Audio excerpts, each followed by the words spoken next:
Tartumaal asuva Luunja valla ametnikud said 2024. aasta sügisel ootamatult teada sellest, et neile on esitatud kuriteokahtlustused. Endine abivallavanem ja volikogu liige Tarvo Laas sai kahtlustuse oma ettevõtte, mille juhatuse liige ta oli suures käibemaksu tasumisest kõrvale hoidmises.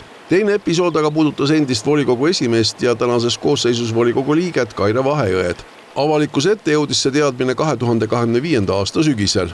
Kaire Vahejõele on esitatud kahtlustus toimingupiirangu rikkumises ehk korruptsioonikuriteos, et lühidalt kokkuvõetuna on see etteheide selles, et ta on ametiisikuna ehk endise vallavolikogu esinaisena osalenud otsuste sisulises suunamises, mis on puudutanud tema enda kinnisvaraga seonduvaid otsuseid.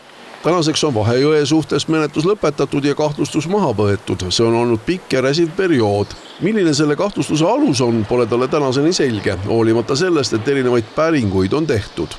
Ühelt poolt oli väga hea meel, et see 2 aastat kestnud ütleme selline, ma ei oskagi öelda, avalik piinamine sai läbi, aga teiselt poolt jäävad ikka õhku väga paljud küsimused täna, et kes, miks ja või kelle jaoks vajalik oli, et sellist nii-öelda avalikku poomist vaja teha oli. Prokuratuur ei eitagi, et selliseid vihjeid tuleb ka poliitiliste oponentide poolt. Nende kohus on igat vihjet kontrollida. Sisuliselt me uurisime selles kriminaalmenetluses, et kas Kaire Vahejõe ametiisikuna võib olla osalenud otsuste sisulises suunamises. Ja need otsused puudutasid üldplaneeringut, mis külgnes temale kuuluva kinnistuga ja samamoodi ühte detailplaneeringut, mis tema kinnistuga oli seotud. Pärast paari aastast uurimist ikkagi jõuti välja asjaoluni, et kõik oli korras. Kriminaalmenetlus tänaseks päevaks on lõpetatud ja seda põhjusel, et olles kogunud tõendeid, neid tõendeid analüüsinud, jõudsime järeldusele, et korruptsioonivastase seaduse mõttes vallavolikogu ei ole otsust vastu võtnud. Seetõttu ei ole ka Kaire Vahejõe saanud selle otsuse tegemises osaleda, seda sisuliselt suunata ja seetõttu ta ei ole ka kuritegu toime pannud.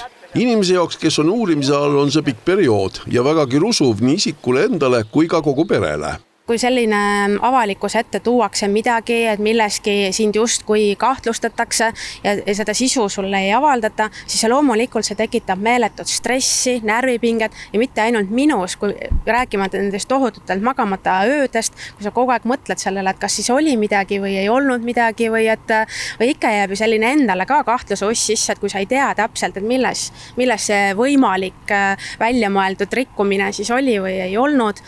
See mõjutas minu peret, see mõjutas minu sugulasi, see mõjutas minu meeskonda. Prokuratuur mõistab igati seda, et kriminaalmenetluse toimetamine on inimesele koormav.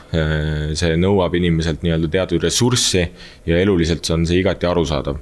Küll aga kriminaalmenetluse läbiviimisel me ei saa kohaldada karistusseadustikku valikuliselt, mis tähendab seda, et kui õiguskaitseasutustele ilmneb teave selle kohta, et kuritegu võib olla toime pandud, siis me oleme kohustatud seda uurima. Tarvo Laasi suhtes menetlus jätkub, kuna on tegemist teise kuriteo koosseisuga.